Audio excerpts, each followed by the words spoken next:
ससुरे से आवे ना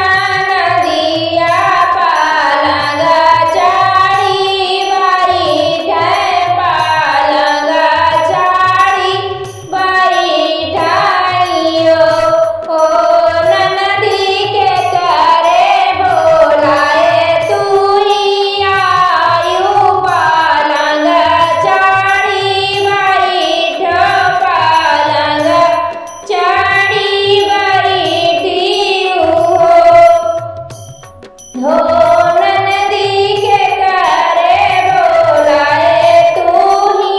आयु ना पलंग चारी बैठी पलंग चारी बैठी